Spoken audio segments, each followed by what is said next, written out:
नमस्कार, India news Haryana देख रहे हैं आप। आपके साथ में हसूर तिवारी। बुलेटिन की शुरुआत बड़ी खबर के साथ करेंगे तो इस वक्त की बड़ी जानकारी आपको दे दें। संसद सत्र शुरू होने से पहले पीएम मोदी का बयान भी सामने आ चुका है और सदन में कोरोना नियमों का पालन कीजिए, पीएम मोदी ने कहा है। साथ ही उन्होंने कहा कि धारदार सवाल पूछिए लेकिन सरकार को भी जवाब का मौका दीजिए। वैक्सीन बाहों में लगती है, आप इसे लगवाकर बाहुबली हो जाते हैं और कोरोना से जंग में सभी साथ मिलकर आगे बढ़े। तो सदन में कोरोना नियमों का पालन करने की अपील पीएम मोदी की तरफ से की गई है। वहीं दूसरी तरफ उन्होंने ये भी विपक्ष के लिए एक संदेश जारी किया है कि धारदार सवाल पूछिए, लेकिन अगर आप सवाल पूछते हैं तो फिर उसका जवाब का भी इंतजार कीजिए और जवाब सुनिए।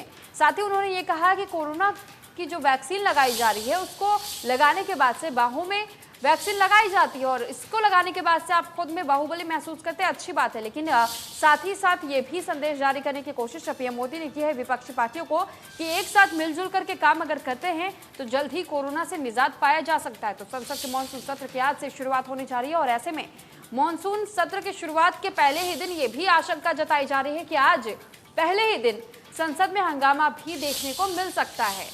तो संसद के मानसून सत्र की जो शुरुआत आज से हो रही है, इसमें पीएम मोदी ने विपक्षी पार्टियों से अपील की है।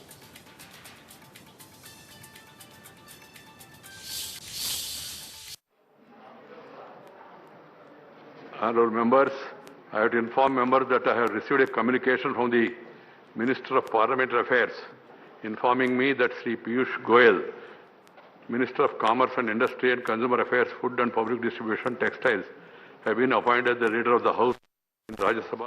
భారత సంవిధానం పట్ల యథార్థమైన భక్తి విశ్వాసములు కలిగిననియు భారతదేశపు సర్వసత్తాక అధికారమును అఖండతను సమర్థించదనియు నేను స్వీకరించబో కర్తవ్యమును శ్రద్ధాశక్తులతో నిర్వహించదనియు దైవ సాక్షిగా ప్రమాణం చేయుచున్నాను।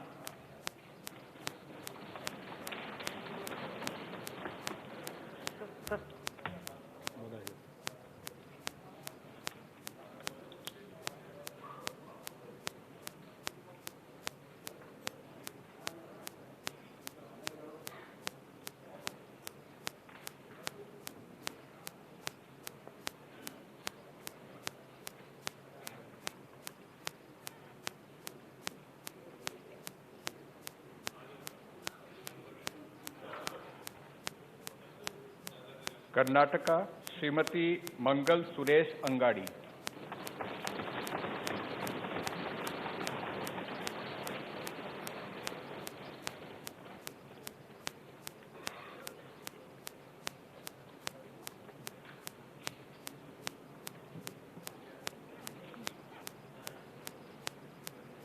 ಮಂಗಲ್ ಸುರೇಶ್ ಅಂಗಡಿ ಎಂಬ ಹೆಸರಿನೊಳಗಾದ ನಾನು ಲೋಕಸಭೆ ಸದಸ್ಯರಾಗಿ ಚುನಾಯಿತಳಾದವಳಾಗಿ ಕಾನೂನು ಮೂಲಕ ಸ್ಥಾಪಿತವಾದ ಭಾರತದ ಸಂವಿಧಾನಕ್ಕೆ ಸತ್ಯ ಶ್ರದ್ಧೆಯನ್ನು ಮತ್ತು ನಿಷ್ಠೆಯನ್ನು ಹೊಂದಿರುತ್ತೇನೆಂದು, ಭಾರತ ಸಾರ್ವಭೌಮತ್ವವನ್ನು ಮತ್ತು ಅಖಂಡತೆಯನ್ನು ಎತ್ತಿ ಹಿಡಿಯುತ್ತೇನೆಂದು ಮತ್ತು ನಾನು ಈಗ ಕೈಗೊಳ್ಳಲಿರುವ ಕರ್ತವ್ಯವನ್ನು ಶ್ರದ್ಧಾಪೂರ್ವಕವಾಗಿ ನಿರ್ವಹಿಸುತ್ತೇನೆಂದು ಬಸವಣ್ಣನ ಹೆಸರಿನಲ್ಲಿ ಪ್ರಮಾಣ ವಚನ ಮಾಡುತ್ತೇನೆ।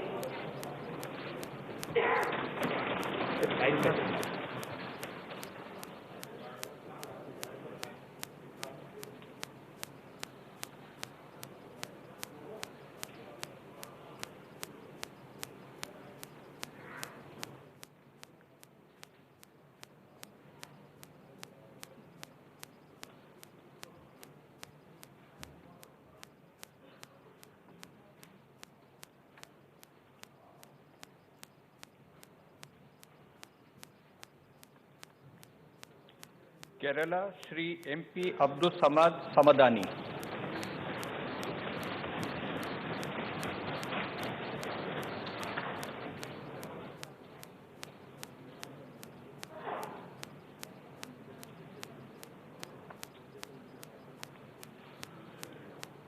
I, MP Abdul Samad Samadani, having been elected a member of the House of the People, do swear in the name of God that I will bear true faith and allegiance to the Constitution of India as by law established, that I will uphold the sovereignty and integrity of India, and that I will faithfully discharge the duty upon which I am about to enter.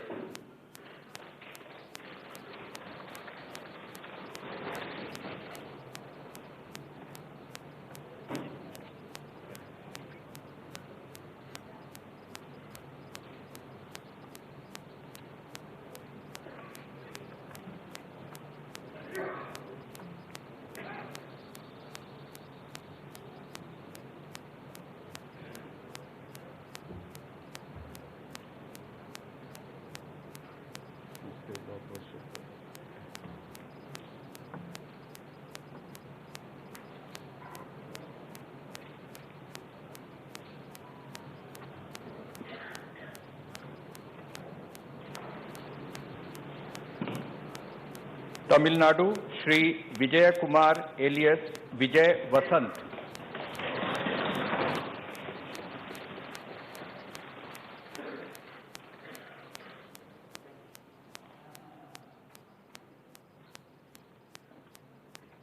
मैं आशा करता हूं कि आप सबका vaccine का कम से कम एक डोज लग गया होगा, लेकिन उसके बावजूद भी मेरी आप सब मित्रों से प्रार्थना भी है, सदन में भी सभी साथियों से प्रार्थना है कि हम सब कोरोना प्रोटोकॉल का पालन करने में सहयोग दें। अब ये वैक्सीन जो है बाहू पर लगती है, और जब वैक्सीन बाहू पर लगती है तो आप बाहुबली बन जाते हैं, और कोरोना के खिलाफ लड़ने के लिए बाहुबली बनने का एक ही उपाय है कि आपके बाहू पर वैक्सीन लगवा दीजिए।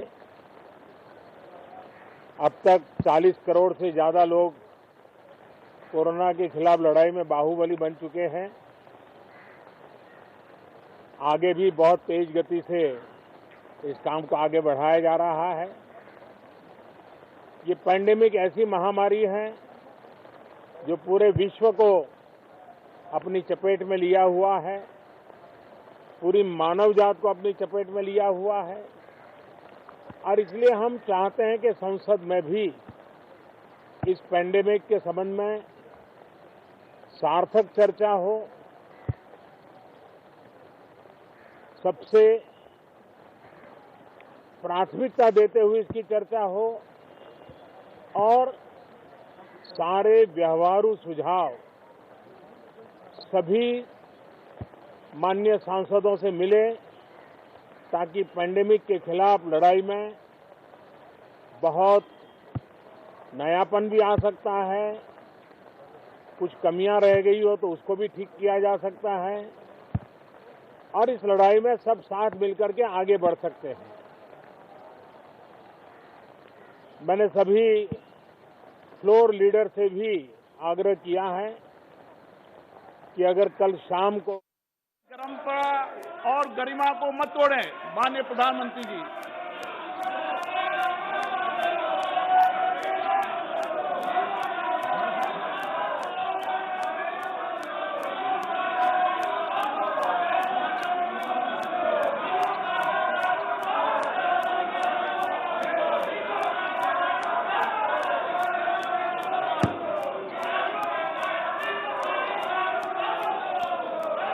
माननीय अध्यक्ष जी,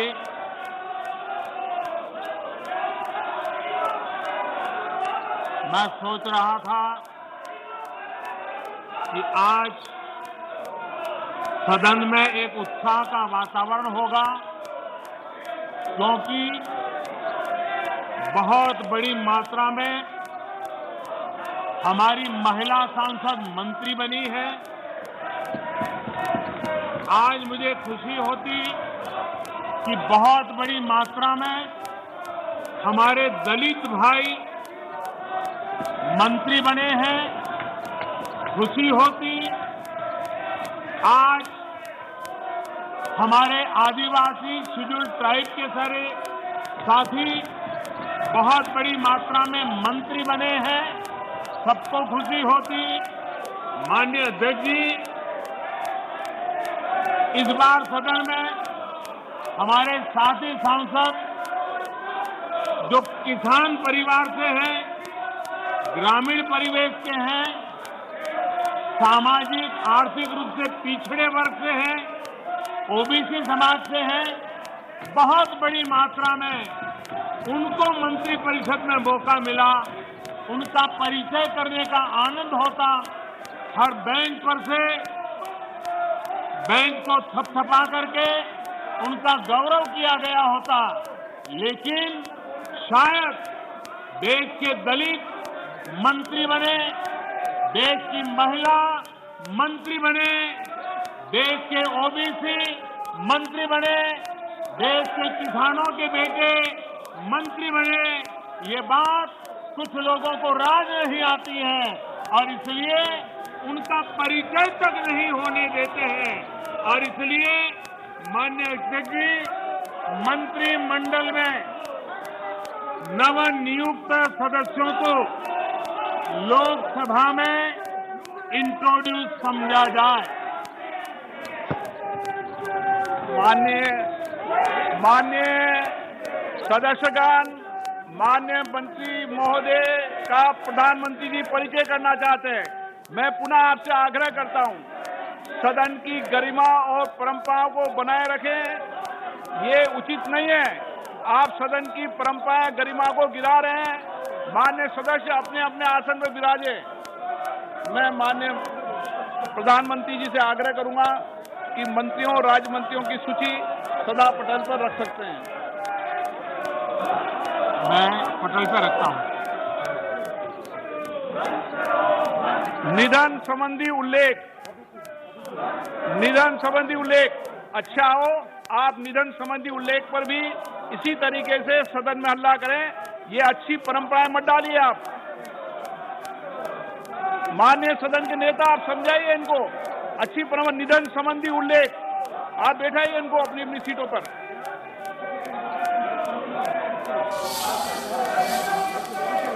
ओबीचरी बिठाइए ना आप।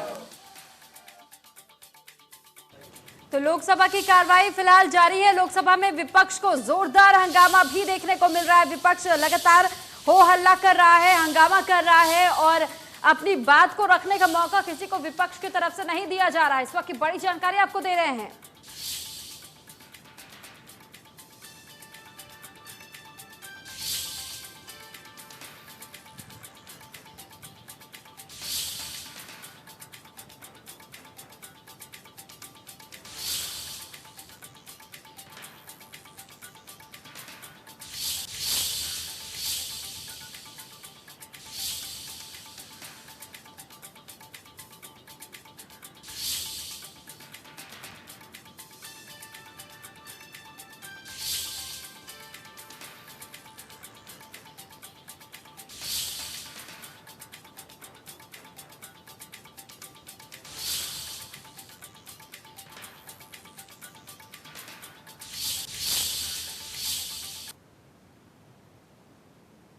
हरि नारायण प्रभु 10वीं लोकसभा के सदस्य थे, जिन्होंने गोवा के पणजी संसदीय निर्वाचन क्षेत्र का प्रतिनिधित्व किया।